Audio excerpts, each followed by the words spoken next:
Halo, apa kabar sahabat milenial dimanapun berada. Hari ini kita berjumpa lagi di Solution TV Official tentunya ya. Yang belum subscribe tolong subscribe ya.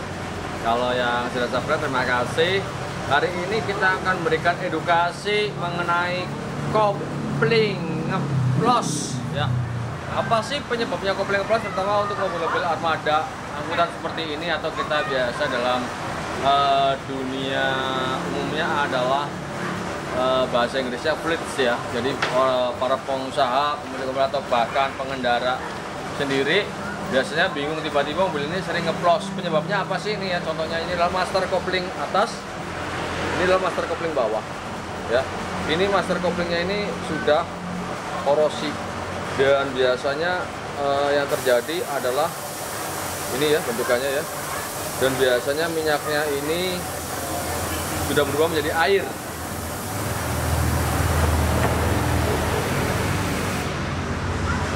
Jadi buat sahabat milenial dimanapun berada, pentingnya pengecekan rutin 6 bulan sekali ya, atau 10.000 km. Pengecekan adalah liquid rem atau dari liquid kopling. Biasanya liquidnya itu kalau untuk truk ini bergabung dengan liquid remnya ya, posisinya ada di atas ini. Nah, faktor penyebabnya yang utama apa sih? Faktor penyebab utamanya adalah karena kita banyak mengandalkan kondisi masalah volume penuh dan tidaknya minyak rem, tetapi kita tidak pernah menyadari bahwa sifat karakter dari minyak rem itu sendiri sifatnya adalah berhomogen menjadi air, faktor dari oksidasi mesin itu sendiri atau pada kopling itu sendiri. Karena selalu ada tekanan ya, rumusnya adalah karena hidrolik itu ada tekanan, otomatis terjadi tekanan lama-lama bolak-balik dari tekanan ya, jadi akhirnya terbentuk panas. Panas itu pasti akan menghasilkan sebuah oksidasi dan menghasilkan sebuah keringat yang mengandung H2O.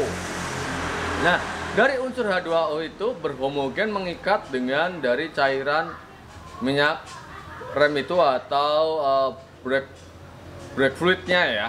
Jadi itu yang dapat kita jelaskan. So buat para kantor mania, para truk mania dimanapun berada, dan para pengusaha pemilik dari armada jenis seperti ini yang produktivitasnya sangat tinggi, jika kita peduli akan keselamatan, jika kita peduli pada sebuah operasional yang lancar, di saat melakukan penggantian oli atau perawatan mobil ini, lakukanlah turn up dengan baik dan benar sehingga operasional dapat berjalan lancar. Karena tadi kita sudah jelaskan bahwa sifat brake fluid atau minyak rem tadi atau minyak kopling tadi berhomogen dengan air, dan efeknya pada master kopling atas, master kopling bawah, master rem, bahkan sampai sealer rem menjadi berkorosi.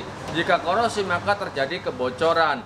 Jika tidak terjadi kebocoran, biasanya seal dari brake tersebut atau dari master kopling tersebut, baik yang di atas atau yang bawah, biasanya akan robek. Dan perlu diinformasikan juga buat sahabat milenial dimanapun berada, banyak dari saudara kita hanya mengganti dengan repair kit. Lalu apa sih bedanya mengganti satu set dengan repair kit? Kita kupas dari satu sisi analisa ekonomi. Jika kita mengganti repair kit, biasanya budgetnya pasti murah. Tetapi bicara tentang jangka panjang, bicara waktu, durability, itu tidak akan tahan lama atau awet. Kenapa?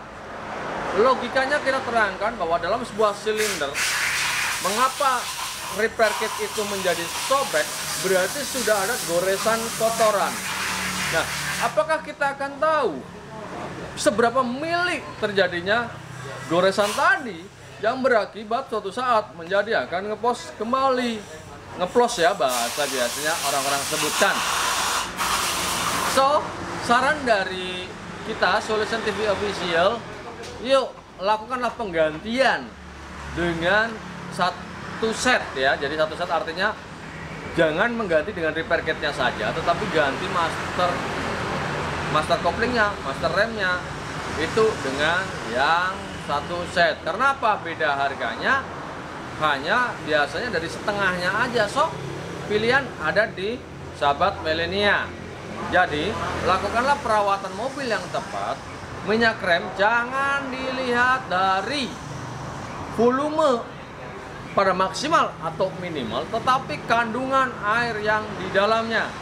So, rajin-rajinlah mengecek kadar air dari brake fluid atau minyak rem tersebut, baik yang digunakan untuk kopling maupun untuk rem. Untuk kantor mania, untuk para truk mania, dan para pengusaha ekspedisi atau apapun, ingat, keselamatan adalah yang utama ya.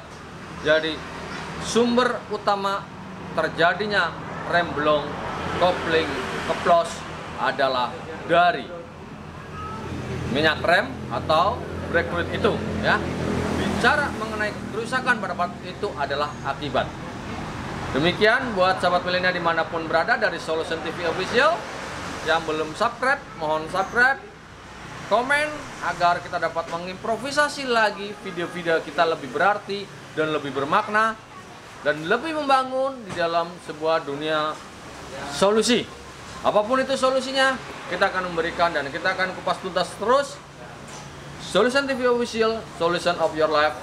Nantikan kita bicara tentang humanisme, humanity, kemanusiaan, dan dari sisi psikologisnya masih di Solution TV Official.